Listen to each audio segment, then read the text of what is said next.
You're tuning in to the Black Hollywood Live Network, featuring news, interviews, and commentary on all things Black Hollywood.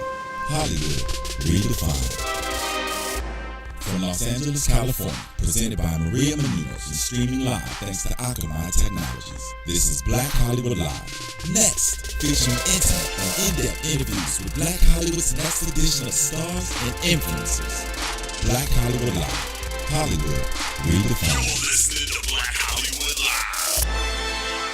And now, the host for Black Hollywood Live, Next.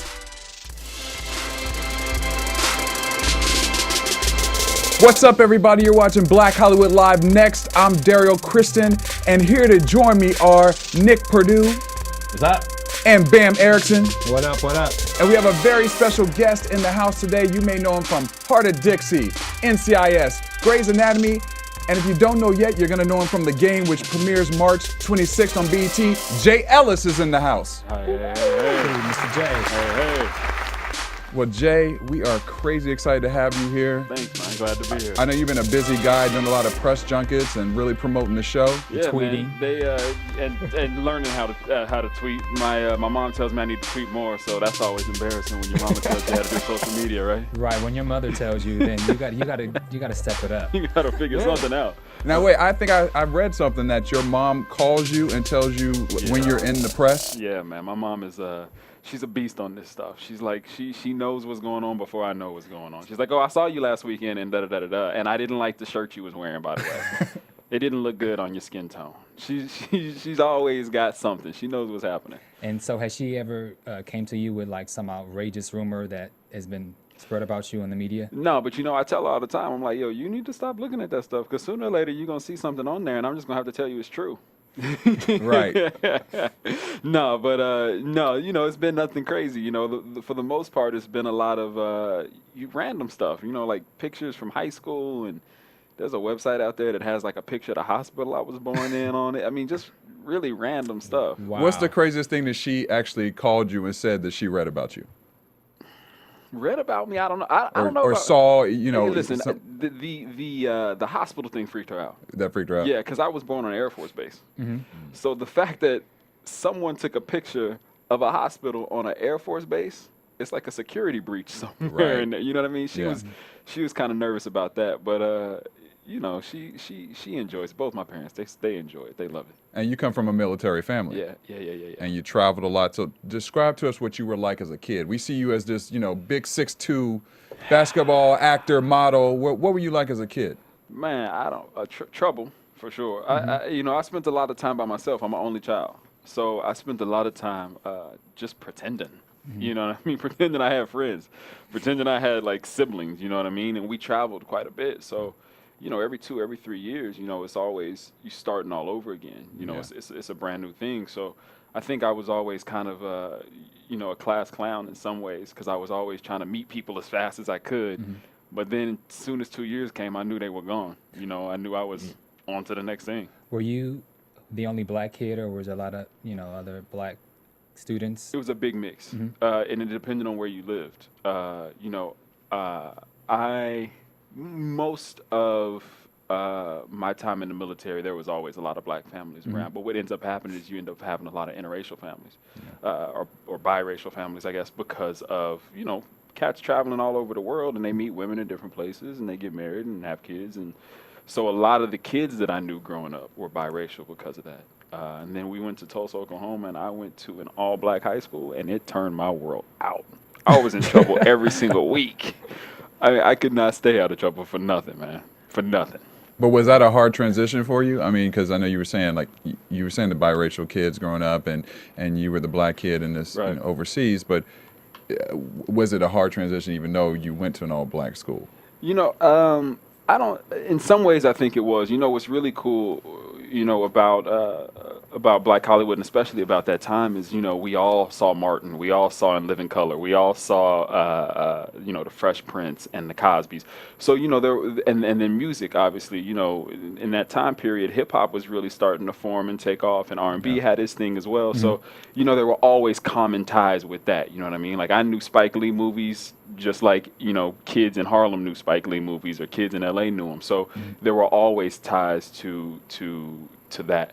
I think for me the difference was it was just the first time where like I wasn't being looked at as the black kid. You Yeah. know what I mean? I was just another black kid. You know what I mean? So what caused you to get in trouble? Girls? We're not gonna talk about that. You got to give us a little bit. Pranks or anything? Come on, your fans want to know. I was a prankster. I think I've always kind of been a prankster, man.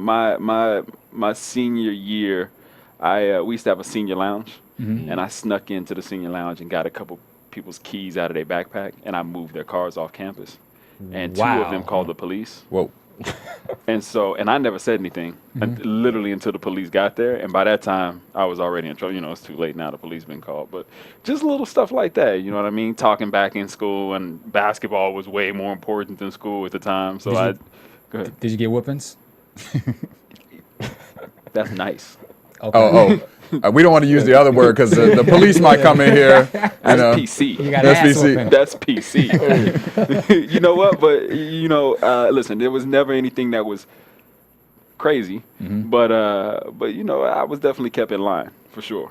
And that's part of our culture. you know? Absolutely. It's part of our culture. Especially being a military kid too, yeah. There's a very strict household. That my parents were young, so they weren't really strict until I started getting in trouble. I think they were cool. You know what I mean? I remember my parents going out. I can remember my dad's 25th birthday. Like I can remember so many things about like them coming home at late at night. Because they went out on the weekend. And they were obviously great parents, but they were chill. They were easy. They never like pushed really. And then when I started getting in trouble, it was like a 180. So you remember your dad's 25th birthday. So how were you? Were they teenagers? Yeah. Gotcha. My parents just basically just finished high school. Gotcha. And they've been together for, it'll be 32 years this summer. That's a lovely that's thing. strong. Yeah, great. right? Yeah. It's Yeah. crazy, man. That's Strong. unbelievable today. It's what I strive for. It's just an amazing thing to see it. Two people be together that long and so young with a kid and traveling all over the place, and it's an amazing thing, man. So you had a really solid foundation. Who Yeah. are you most alike? Are you like your mom or your dad? I'm right down the middle. Right down the middle. Right down the middle. It's times where like I'll have conversations with my mom and I'm looking at her, I'm like, man, you need to calm down. My dad is like the chill, calm one, supportive. Yeah, baby, it'll be okay. Don't worry about it. Yeah, no, don't worry about it. My mom is like, we got to do this, we got to do that, we got to do this. She's a goal. She's very, very goal oriented. She's ambitious. She's out there and she's getting it. My dad is right there and he's like, yeah, well, we don't have to rush. We'll get it. Let's just enjoy getting it. And so I'm somewhere down the middle. I have my days where I'm like, I got to do this, I got to do that, I got to do that. And I have my days where I'm just, chilling, laid back. Where did your talent come from? You model, play basketball. Did you get that from your mom or dad? Distant relative? For basketball? Yeah.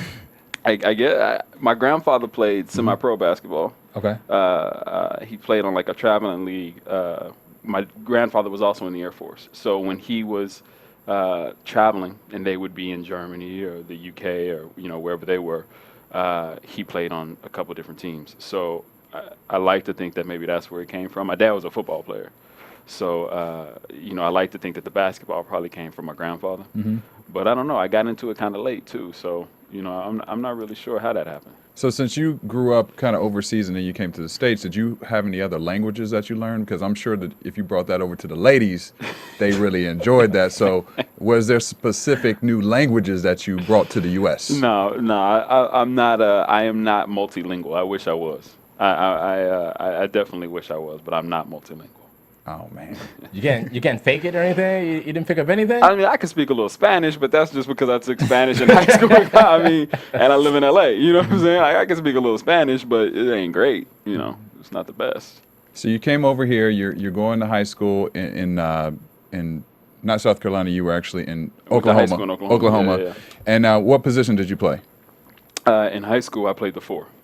The four. So I was a power forward. Okay. At 6'3.5", I was the second tallest dude on my team. So I spent a lot of time in the post and my back to the basket. And then that took you to college, was at Concordia University. Yeah. So I had a really interesting time. I wasn't sure what I was going to do after high school. My parents had always talked about going to college. Obviously, both my father's father and my mother's father were military. So, that just seemed like a natural thing to do. and I wanted to go to school, but I didn't want to stay in state. I wanted to go somewhere. You know, Oklahoma was a new place for us, so I wanted to get out of Oklahoma and try something different. So, were they pushing for you to go to the service or do school, or was it your decision? School for sure, but they never pushed. You know, it was always there and it was always talked about, and it was one of those things like, yo, if you don't go to school, you need to figure out what you're gonna do because you're not gonna just kick it here. You know what I mean? So that's a black parent right there. You're not just gonna kick it in my house. Right. So, but school was always important. You know, it was very, very important. My mom went back to college at 27 years old, graduated at 31, and our lives changed completely. My dad went back to college at like 44. And graduated, you know, a few years later. So school was always a very, very important thing. And they were the first in their family to both graduate from school. Oh, wow. Even at 31 and, you know, later my dad in his 40s, they were still the first people in their family, from each of their families to graduate from school. So it was very, very important. So I knew that's what I wanted to do. And, you know, when you in high school and you playing sports, you think you're going to the league. Exactly. You know, I had $100 million check on my refrigerator. You know, Hey, that's a good thing. They say to keep it visual. You know, that's part of it, bringing it in fruition. And so I thought I had a shot. You know, I was like, I'm going to the league. We're going to make this happen somehow, some way. Not one school called. Nobody was interested. And then I had a decent second half to my senior year. And a few schools started calling randomly. And I got a call from Brad Barbrick, from Coach B at Concordia University in Portland, Oregon. And it's funny because he just called me yesterday, and I have not talked to this dude in probably 8 years. Oh, wow. And literally, he just called me yesterday, just out of the blue. And Let me guess, your mom? Right. No. I was doing something for a radio station up there, and they reached out to him. And so that's how it ended up happening. But he called and he said, yo, you know, we'd like to get you out here on a visit. Come play. You know, we just went to the tournament, blah, blah, blah, blah. I went out there, and it was a fit. Portland was a great town, and, you know, I got the opportunity to go play and got a scholarship, and the rest is history. What was the biggest lesson you learned from your coach while playing for him?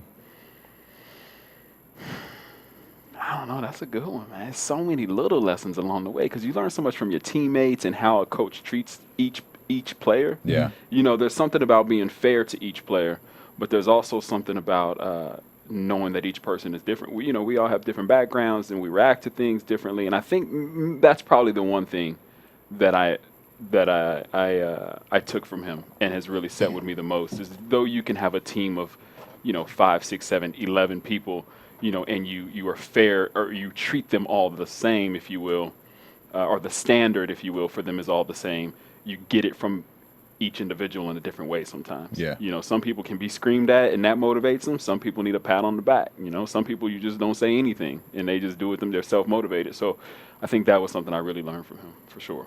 And I noticed that you went to a Christian high school and then a Christian college. Was that a factor in your decision to go to Concordia University? I don't think it was necessarily a factor, especially because I went to a non-denominational high school and a Lutheran college. My mom also graduated from a Concordia. She graduated from Concordia Austin. So I think that might have been part of it. Yeah. So for me, it was like, oh, cool, I get to go to a school that's in the same system, the same Concordia system. So that was part of it. And, definitely, my faith led me that way too. Yeah. For sure. Absolutely. And do you find it tough being in this industry with being a Christian man, basically, to keep your morals? They always say that you sell your soul when you get in entertainment sometimes. Do you find any truth to that? Or how do you keep yourself grounded and true to who you are?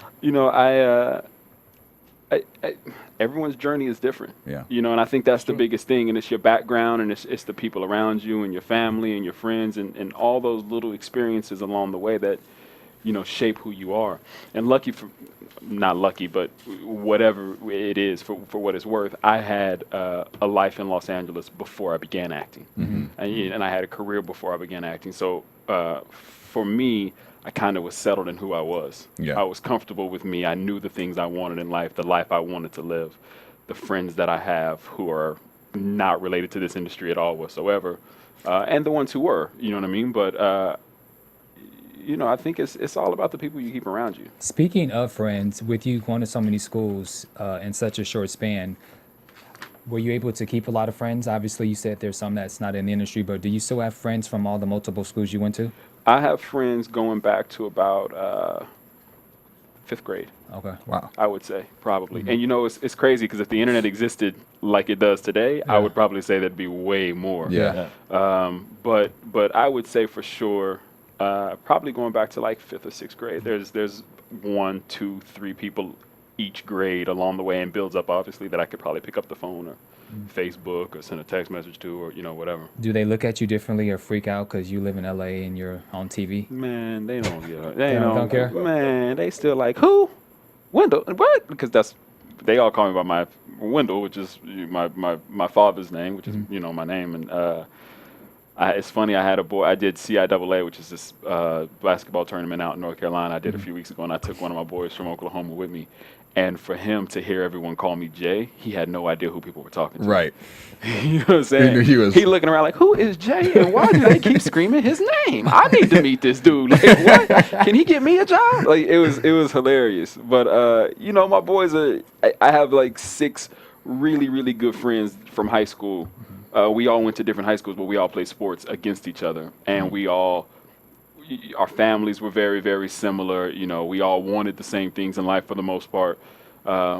So those dudes, they pick up the phone and they still like, man, I remember when your dad came in the house and told you that if you had one more person in that car, he was going to snap your neck. You know what I mean? That keeps you grounded. Yeah, you know what I mean? And so Right. it's those dudes that I'm like, man, I need to just go home and chill. Like, Right. you know what I mean? And they've been a blessing in my life for sure. So now, so you're in college. You're the basketball star. How did you get into modeling? How were you discovered? I wasn't the star, and that bothered me. Okay. And I needed another outlet. I was like, somebody got to pay attention to me. Like, I need something. So you were the star in basketball? I played on the team, and my first year and a half, I didn't play that much. You know, what was also really shocking for me is coming from high school, like, if I ever sat down, it's because we were either blowing a team out Or you were tired? or I was tired. It was very, very rare that I ever sat. So when I got to college and started playing with 11 dudes who were all in the same situation, Reality check. it's like, what? Yeah. Wait, I got to share. What? Yeah. And I'm an only child? What? You got to calm down with that. Like, I don't like this. So that was a lesson. It was a lesson. It was really interesting to learn how to be a teammate to guys who are just as good and even better in some cases. We had a bunch of guys play overseas. Were you on the verge of quitting because obviously there were other players that were just as good as you, or No, who started? I don't think I ever thought about quitting. I don't think I ever thought about quitting. I think going back to my mom and my dad, I'm such a ambitious, goal-oriented person that like I wanted to achieve my goal. And then I would be good. Gotcha. Then I could step away from it. But I wasn't going to stop until I could achieve my goal.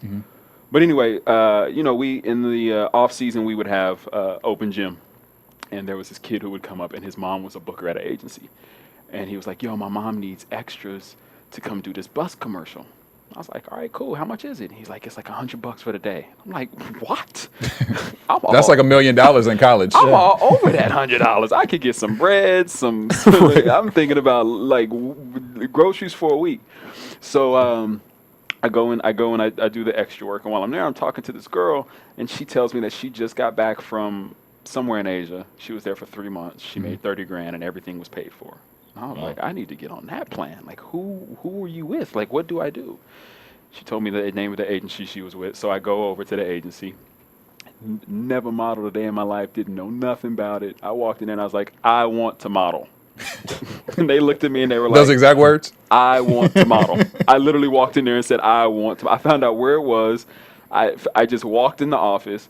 It was a dude who ran the agency. He was sitting at a desk. His wife she took care of all like the financial stuff. She was sitting in the office and she just blurts out and starts laughing. Like literally as the words come out of my mouth, I hear her just do this cackle like, you know what I'm saying? I was like, whoa, like am I that crazy? Like nobody says that? And so he was like, let's take some Polaroids and let's see what happens. He took a few he sat down and he talked to me a little bit, took a few Polaroids. The next day I booked a Jordan campaign.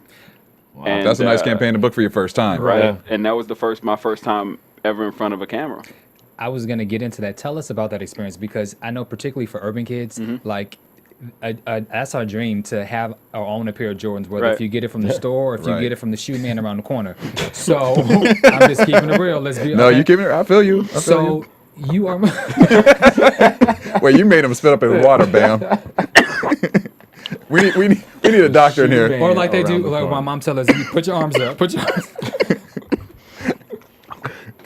Go ahead, I'm good. So, so tell us about that. Did you get free shoes? Did you meet Mike? I mean, give us a little insight of that experience. Yeah, you know what's cool is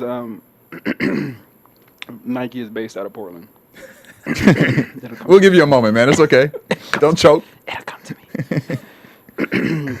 No, so Nike is based out of Portland. So what's really cool is there's a small pool of models there who work for Nike, who work for Columbia Sportswear, Adidas. There's a lot of active wear brands that are there.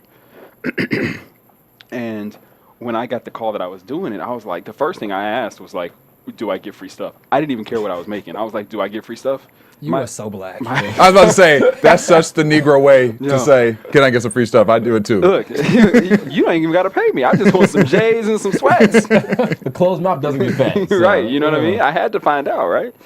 So, you know, I go and I do the campaign and we're trying on all this stuff, And they were like, yo, you know, you could pick two things.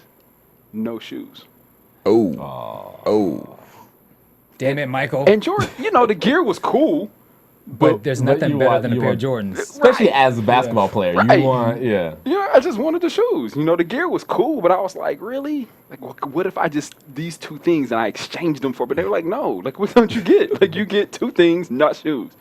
But ultimately, they ended up giving us stuff along the way. I ended up shooting for them like 3 or 4 more times. And ended up shooting across a bunch of different Nike brands. And they were always a great client. Like, they always took care of us, you know what I mean? And they have a big employee store there that they would let us pop into every once in a while. And some of two of my closest friends from Portland, Oregon, I met modeling there. Because we would do all these different shows. We would do these sales shows. They would fly people from all around the world to come and see their next season stuff. And every single show they would do would be in this, they have this huge theater up there performance center up there called the Tiger Woods Center. And every single performance they would do, there would always be some kind of bang to it. There would always be something. And the first time Mike walked out, none of us knew. They didn't tell us that Mike was walking out. And there's probably about 30 of us on stage, and every single person. And you know, you're supposed to go in there, you're supposed to just hold your thing. You're supposed to just sit there, smile, have a pleasant face, be inviting for the crowd as they look at the clothes on you. And when Mike walked up to the left of us, it wasn't one person who didn't just like turn, jaw drop, salivate like, you are Michael Jordan. Yeah. Y'all became groupies like, And he has such a presence about him. Right. I mean, you feel him when he enters a room. You don't even need to be standing next to Right, him. right. Wow. It was cool. It was an amazing experience, man. So I ended up getting to do shows for LeBron when they brought him to Nike, Melo, Jordan, met quite a few people, Jerry Rice and Nolan Ryan, and quite a few people that they would bring in for different things. And you've done some of the big campaigns too, like the Diesels and the Gaps, Yeah, Abercrombie and Fitch. We had Boris Kojo in here earlier, and he was talking about his modeling career. He said that his family was really supportive for him with transitioning into modeling from playing sports as well. He played tennis. What about you? How is your family? You know, you're coming from a military background. You go to basketball. Modeling, like Ben was saying earlier, is kind of one of those things that is not common in the black community. No, not at You all. don't go up and say, I want to be a model. So Right. how is your family's reaction to it? You know, I have this weird thing where I really don't talk about stuff until someone sees it, and then they end up telling me about it. So I never told my parents that I was modeling. So the first time they saw me was in the mall, in Woodland Hills Mall, in Tulsa, Oklahoma. My mom calls me from Foot Action. yo mama boy. I want to meet your mom. Next time you got to On bring it. her in here too. She's on it. She's so sharp. I'm trying to tell y'all, like, she runs so much just going to work every single day, but then just has this time. She must not sleep, to be honest with you. She just finds so much stuff out there. So she calls me. She's like, why are you hanging up in Foot Action? I'm like, what do you, I have no idea what you're talking about. I didn't know I was in Foot Action. it's a picture of you in foot action, and you got a backpack on, and you look like you in the Matrix trying to fly or something. And I'm like, what? And she's like, I'm going to ask the manager for the poster, and I'm going to take a picture of it, and I'm going to email it to you. Oh my goodness. And I was like, all right. So she took a picture of it. She emailed it to me. And that was the first time that I had saw myself out somewhere, in the world, basically, as a model. That was the first time I'd ever saw anything. And that was probably a good 6 or 7 months in. By that time, I had shot quite a bit of stuff. And then I never checked for it after that. It would happen, and it would be cool. But after that, I stopped. I didn't check for it. But my mom and my dad, and I had friends from back home. I had friends who were like, yo, we saw you in the Jordan campaign. Did you get some Jordans? Did you get to meet Jordan? Like, that was everyone's first question, you know what I mean? Because you're right. Like, that's a thing for us. Like, we love to be in J's, you know what I mean? That's true. This may be a little bit far-fetched, but you being a basketball player, I would assume he obviously has some influence on you. Was there any moments behind the scenes where maybe you was dribbling the ball, got to guard him a little bit or anything? No? Nah. Mike too cool for that. Gotcha. Mike is one of them cats that is like, you know how rappers, like when a young cat kind of tries to battle him and says something, they just like, who? Yeah. They don't even give him the time of day. That's how Mike was. Yeah. Mike was like, I don't think you know who I am. Go sit down somewhere. Right, son. Yeah. Go have fun over there doing Now, that. how did your teammates react to you modeling? Was there any teasing, or did you? Yeah, they would tease a little bit. I got called pretty boy for a little while. I mean, they would tease with a bunch of different things, but we were such a good group. We had a dude who was on a guitar every 5 seconds. We had another dude who was trying to DJ. We had so many people who were doing different things that everybody almost kind of had their side thing. Yeah. And this just happened to be mine. Yeah. And it was just obviously a little more visible, but Now nonetheless. they also tell us that a lot of times it's a lot of actors say this who are former models. That's a hard transition to go from modeling to acting. Was it a hard transition for you? And is it something you always wanted to do? Acting is definitely something I always wanted to do. I think that my going into modeling was the closest way that I could find out how to get into it. And they're so different. Yeah. Little did I know. They were so different. As a model, you don't necessarily have to spend any time in Los Angeles. You can pretty much have a career out of New York or overseas. You could stop in LA to shoot every once in a while, and there are models who work here, not to say they're not, but that was my closest way of getting into something that I always wanted to do, but I couldn't because basketball takes up so much of your time. It's a job in college. We had morning practices or morning training, and then we had to come practice at night, and and then trying to figure out homework and have a personal life and all the other stuff. So it wasn't that hard of a transition for me because there was a gap between the time I stopped modeling and the time I started acting. There was about a 3-year gap where I just worked. So and what were you doing? You said you were working. I ended up working in retail for a while. I ended up becoming opening stores for a bunch of different companies. So I worked for True Religion. I worked for Kitson for a little bit, and then my last job was the West Coast regional manager for a company called Custo Barcelona. Oh wow! So I was traveling quite a bit. I was responsible for 10 different stores in 9 cities. So I was gone quite a bit. So in that 3 years, what was the final straw that just brought you into acting and said, no, these jobs, it's over. This is it. I'm going into acting, and I'm gonna go after what I want to do. I got fired. That's the way. That'll push you quickly. Yeah. I was like, how am I going to eat? No, I lost my job. I got laid off. The company was downsizing, and they decided that they didn't need my position anymore, and I got laid off. And I was like, man, this is not a bad thing. This happened for a reason. This happened because I've been toying with something my entire life that I've always wanted to do, but I've never just stepped up and took the responsibility and just owned it and just went for it like I really wanted it. And so when that happened, to me that just seemed like that was a message. That was a very clear message that yo, go do it and see what happens. What's the worst that could happen? It doesn't work out. All right, try something else, And once you got started, it seemed like it happened kind of quickly. You've done some great guest appearances, Invasion, NCIS, as we mentioned before, Grey's Anatomy, Heart of Dixie. Heart of Dixie. And what was your favorite show to work on? Or guest star on, I should say, and why? I'm going to say... I think I know what you're going to say. What's that? Are you going to say Grey's Anatomy? No. Oh, damn. I was. Why would you think that? Because working with Shonda Rhimes. Fair enough. Which was a great experience, Shonda. It was a really great experience working on that show. But that was not my favorite. My favorite was actually NCIS. And the reason is because Mark Harmon is such an amazing leader. Yeah. How I can he see that. and that group, for them to be on for, I think they're in their 10th season and get the numbers that they get. Yeah. It's because of the relationships. But the relationships that happen on screen are because of what happens off screen.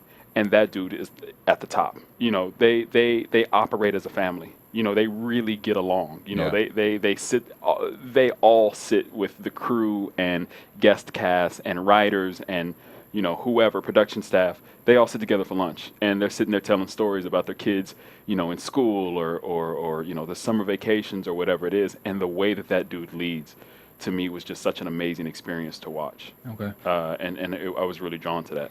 Oh, that's nice. So now you're cast on the game. We're excited once again, March 26th. You and I had spoken last week at the press junket, and there seems to be a nice little love connection that might be going on with you and Lauren London's character. Was that something that happened naturally for you two, or is it something that, did you meet instantly and it was there, or did you have to work to get that kind of chemistry between you two? Well, it's Lauren London. Yeah. I mean, Yeah. I mean, Say no more. She's a beautiful girl. I mean, the dimples get everybody, right? No, but when I auditioned 8 times for this job, and on the 8th time we had a chemistry read, and it was with Lauren, and there were 3 of us who all had to read with Lauren for the network, and so we all got this much time, and in that 30-second window, 2-minute window, whatever it really was. I just felt comfortable with her. I'm not sure what it is, but for whatever reason, there was just, to me, something about her that was just very familiar. And so I immediately was just like, I know how I could play this. Like, I know how I could make this happen, And then it was written, and the rest of it was there. And there's I think there was a little friction with the characters, which makes you realize that, like, oh, they're like fighting because they like each other. Right. You know what I mean? They got beef, going on because, like, there's an attraction there and they're not both getting what they want. Right. So this is their way of going about, rejecting it before they're rejected, if you will. You know what I mean? When you got the call after auditioning 8 times, you get the call. You are on a ladder. You get the call, and you get so excited you fall off the ladder. What were you doing? I built this store called Body Plus in Lafayette, Louisiana. Okay. And I'm very, very hands-on. So I was hanging a banner. We had just opened. I was hanging a banner on a wall.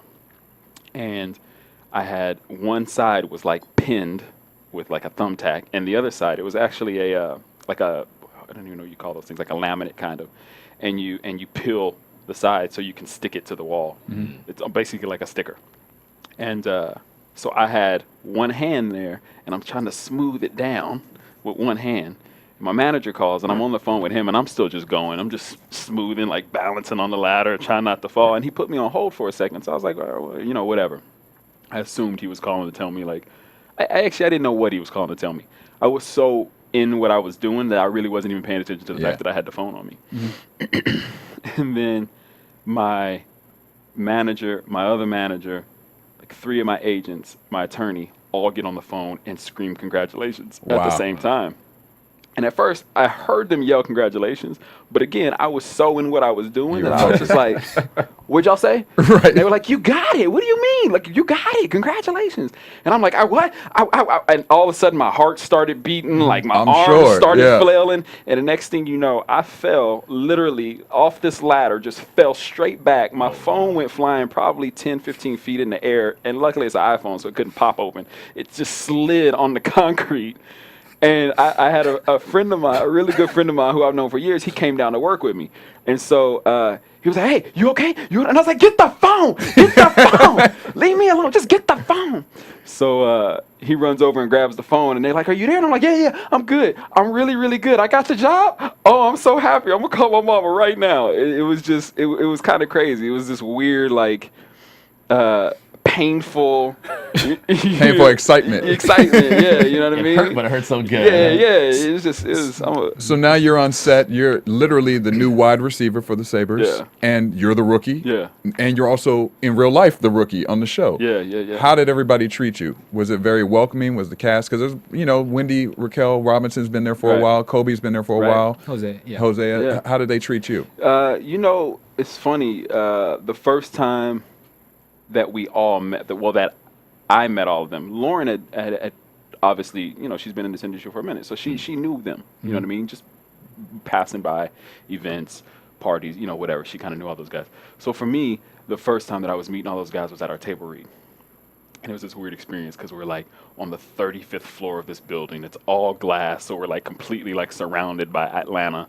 You know what I mean? And in this huge room are these tables that are set up like a square, and all the cast is on one side, and then production and writers and producers are all, staring at us. Total fishbowl feeling. Total fishbowl feeling.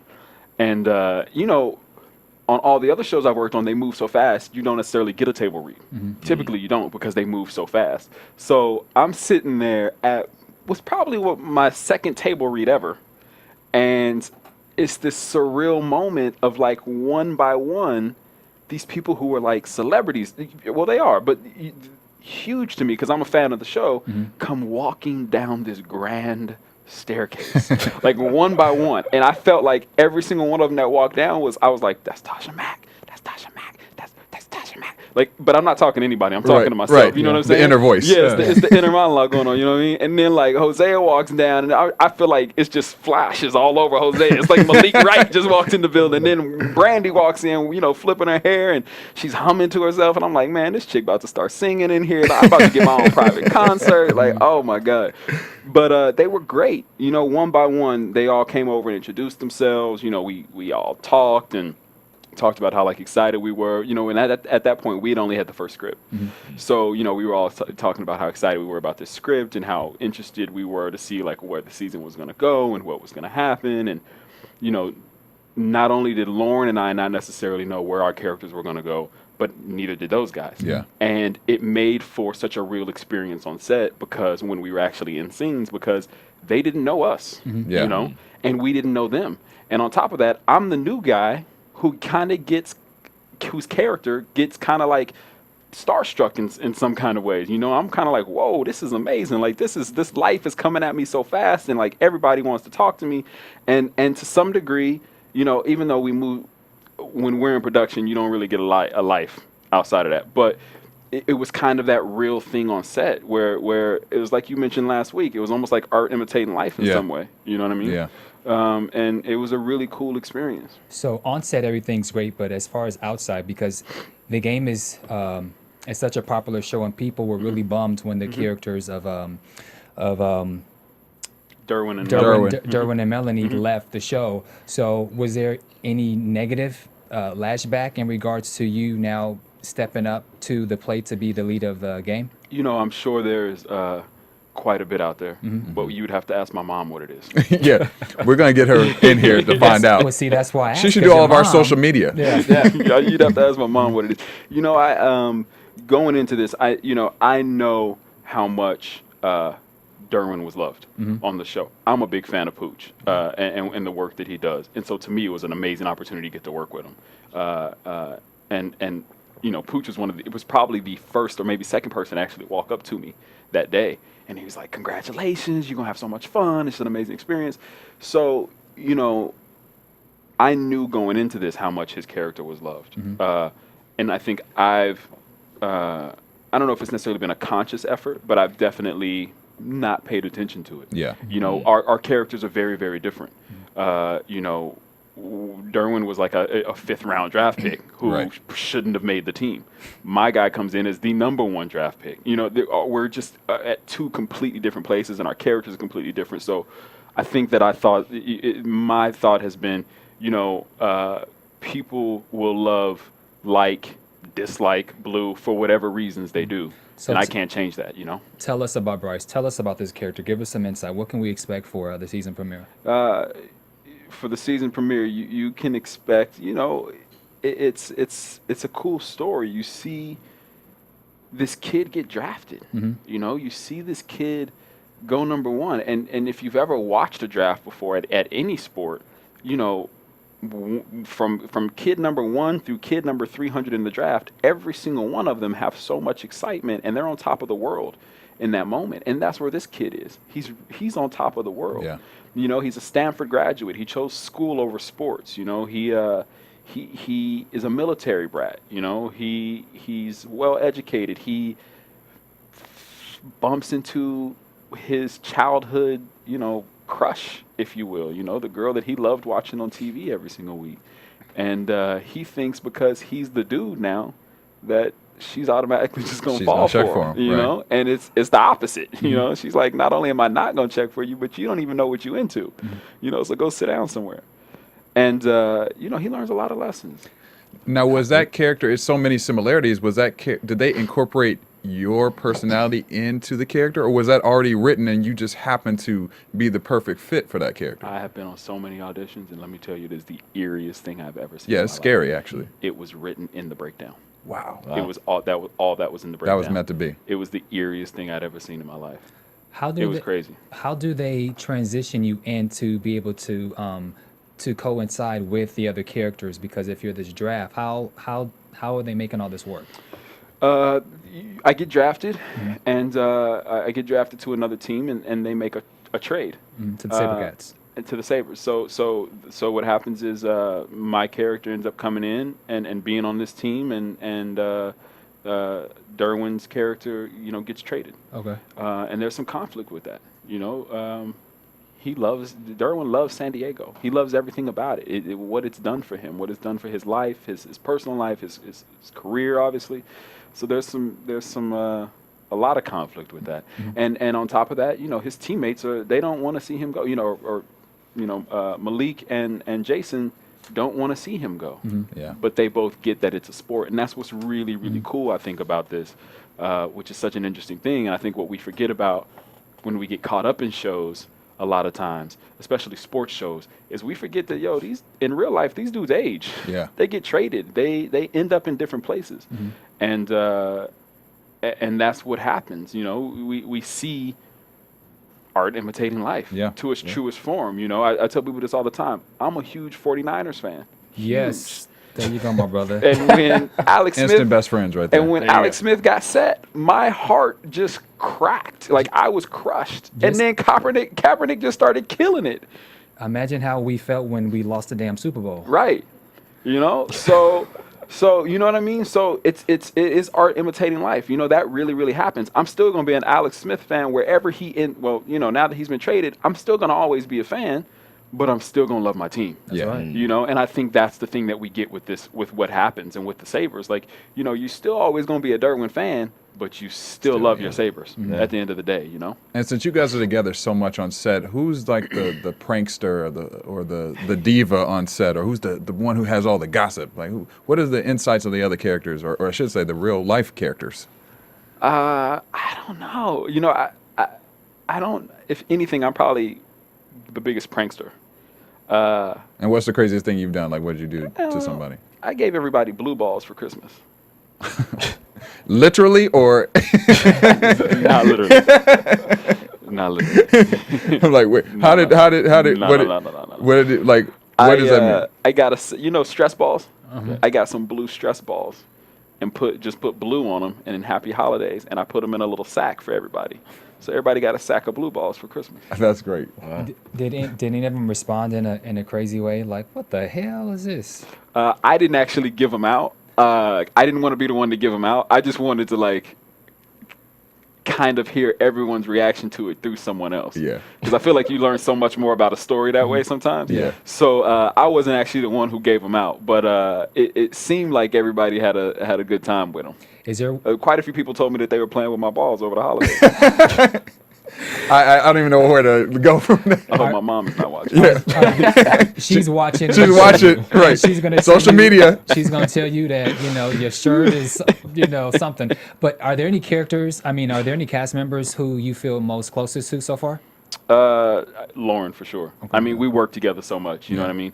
And we came in at the same place. You know, we both came in as newbies. So we both came in not knowing what to expect. Yeah. We both came in having to learn, meet, know these 4 other characters or actors. You know, we came in not knowing the crew. They knew the crew. We came in not knowing. Excuse me, she knows Atlanta much better than I do, but we didn't know spending that much time in Atlanta and that kind of schedule, you know? Okay, so I know there's going to be rumors, I'm sure at some point with you and Lauren London. Yep. If the two of you are together romantically, offset, so let's clear the rumor. There is no romantic offset. This is Blue and Kira. I'm sorry to break your heart. I'm sorry to break your heart. You know, you guys have such a great chemistry. I'm sorry to break your heart, but there is nothing. We are literally just good friends. Lauren's got her thing, and Lauren is not checking for me. Lauren's got her thing, and I'm very supportive of her and her personal life, and you know, first and foremost, she's a mother. Yeah. You know, so that's always the most important thing to her. You know, always the most important thing. Does her son, Lil Wayne Jr., does he come on the set? Her son Cam, she brings him every once in a while. Okay. He's in school, you know. So, but every once in a while we get to see him. Yeah. Okay. Now, did you have that moment since you're playing, you know, this big wide receiver who's the man and who's kind of slightly flashy per se? Did you have that real life moment where you're like, I'm gonna go out and make this big purchase? I just got on the game. What, you know, did you go purchase something major over the top? Nope, not one thing. Not one thing. Not huh? one thing. Still. That's probably because you're still getting free stuff from Nike. Right, exactly. Nike, call me. And you, exactly. Blue wears a lot of Nike on the show. Call me. No, I haven't made a big purchase. You know, that's funny because my manager called. When my manager over the holidays, she called me and she said, "What are you gonna buy yourself? Like, you should get yourself a gift." And I was like, I don't know. I couldn't even begin to think what I would want to go buy. Well, that's probably why you will last very long in this career. You know. From your lips to God's ears. And now you also, I see that some of your characters are a lot of sports-related characters. Because in movie 43, you play a basketball player in one of the most hilarious scenes in the movie, personally, Victory's Glory. Yeah. Now tell us about how did you get that role, and how was it working with Terrence Howard in that scene? It was, you know, I got the role. It was just another, you know, out there on the beat. You know, I have been auditioning for a while. You know, it moved kind of fast how fast I got a regular job, but I've definitely auditioned quite a bit. And this was just another one of those things where, you know, I went out there and auditioned, and Rusty, who directed it, was in the room with Peter Farrelly, and they were like, try this, try that, try this, try that. And every single time they kept laughing. I'm like, I don't know what I'm up here doing, but I'm glad y'all enjoy it. Did you meet any other stars of the movie? No, Halle Berry? because we all work different. They shot there, so Gotcha. we all shot in small shorts. And this movie actually shot, I would say, over the course of like 3.5, almost 4 years. Yeah, it's so much talent in Yeah. that movie. Yeah, you know, trying to get all those people together and get their schedules together was crazy. So, you know, they shot basically, they would basically do like a week, and whoever they could get. So, you know, it was obviously us and, you know, Terrence, and we had a couple guys from the league, from the NBA. And the next week after that, Halle shot hers, or 2 weeks after that, something like that, Halle shot hers. But it was a great experience, man. The Farrelly brothers are hilarious. They man. are. They're so great. And Charlie Wessler, like, they were so great to work with and very accommodating, and they really wanted to create something. And I'm biased, so I think ours was the best skit. I was going to ask you that. Which one was the best skit? But, you know, I think they let us play a little bit more than, maybe not more, but they definitely let us have input. And they definitely let us play and, you know, make it our own. Yeah, there had to be a lot of improv in that. Yeah. How long did it take you to actually physically shoot that scene? We shot that in a week. We shot it in about 4 days, 5 days, something like that. And the best day was the day that Terrence does his monologue and does his pep talk. And when I tell y'all, I did not know this dude was that funny. This dude is ridiculously funny. Just the stuff he was coming up with, how much they cut out is amazing. Because he came up with so much just like stream of conscious just going. Yeah. I mean, the most random stories you could think of. and every single one of them was fresh, and every single one of them was new, and just funnier and funnier and funnier every single time. So much to the point where, the 3 NBA dudes who we had never acted before. Yeah. So these dudes could not keep a straight face. So it got to the point where he had to tell the same story a couple times just so we could get a couple takes with them with a straight face, because they were laughing that hard. Well, then what happens is when somebody is sitting next to you chuckling, You start doing you it too. can't help but Right. start laughing. Laughter is contagious. You know what I mean? You can't help but just start chuckling. So it was a cool experience. It was a lot of fun. I want to go just away from movies for a second. Your friend Josh. Henderson? Josh Yeah. Henderson, who's on Dallas and he was Yeah. on Desperate Housewives. So you guys have known each other since you were 12 or 13? I've known him since I was 13, 14 years old when I met him. It was before I was driving, so 13, 14 years old when I met him. So do you guys see each other? You guys talk, give each other advice? When I moved out here, Josh was working. Yeah. And I was modeling at the time, and so I kicked it with Josh a lot, and got to see a lot of behind the scenes stuff, hanging out with him. He did a series on FX for a little bit. He worked with Kyla on One-on-One for a little bit. He sure did. Yeah, That's yeah, right. yeah. He I played our love forgot about interest that for a little bit. character. Yeah, and then he went on obviously to do Desperate Housewives. He did some pilots along the way.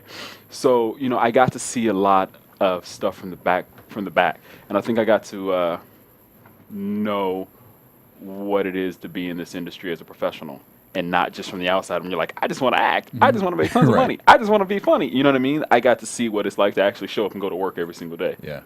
And so what would be the best advice or just an experience from watching him since he had already been established in TV and film?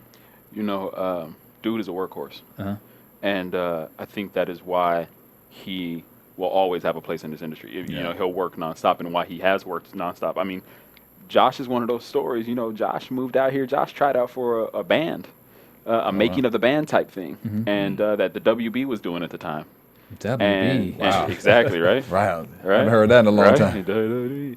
And he's just one of those dudes who, he knew where he was at when he came in this, Yeah. but he just worked and he worked and he worked and he worked. And it's, it's why he's leading Dallas, and why they're doing, they're doing great. So many people check for that show, and he's gotten to do some amazing things. So I think his work ethic is something that I definitely have picked, something that I see and I appreciate. And it makes it in some ways validates the fact that I get up and work as hard as I do, Yeah. And hard work is paid off because the game, March 26th, March 26th. March 26th. Are there, besides this this road that you're going to take with the game, is there anything else that we can look forward to? More films? I'm working on some stuff. Okay, you smiling. Yeah, so yeah. You can't give us a little tidbit on it, got- something? The I'm big working on. I Kool-Aid told you I don't talk about it till it happens. Okay. I'm working on, because you never know nowadays, man. It's just, but there's a few things that hopefully will work out, and could be some amazing things. Well, let me ask you this. What's your definition of success?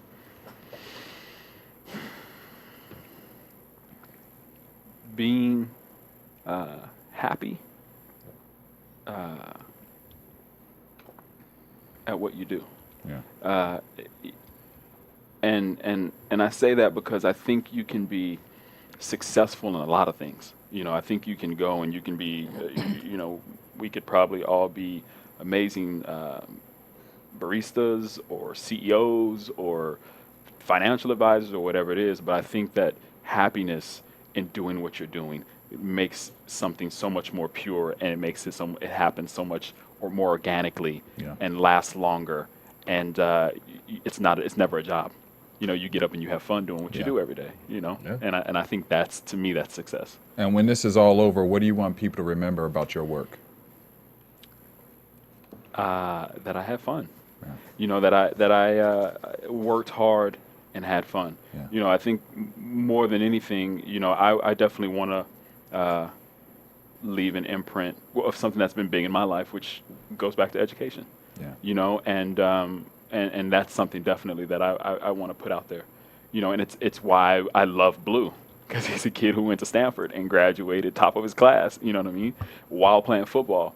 And I love being able to tell that story because I think it's such a it's something that we don't hear enough. Yeah. You know. Well, we look forward to seeing your career and watching Thanks, you on the man. premiere of the game and your secret project that you're not telling us I about. didn't say secret project. It's not 007. I'm not 007. The new James Bond right here, right? Now, where can your fans find you? You can check me out on Twitter at JR Ellis, J-A-Y, the letter R, last name Ellis. You can check me out on Instagram, same thing, at JR Ellis. Bam? Bam Erickson. Nick? The Nick Purdue. And Dario Kristen, thank you guys for tuning in to Black Hollywood Live. Next, be sure to check for our next show, and thank you for tuning in. From producers Maria Menounos, Kevin Undergaro, Phil Svitek, Dario Kristen, and the entire BHL staff, we would like to thank you for tuning in to the Black Hollywood Live Network. If you have questions or comments, tweet us at BHL Online or email us at info@blackhollywoodlive.com. For more exclusive content, visit blackhollywoodlive.com. This has been a presentation of the Black Hollywood Live Network. The views expressed here are those of the host only and do not necessarily reflect the views of BHL or its owners or principals.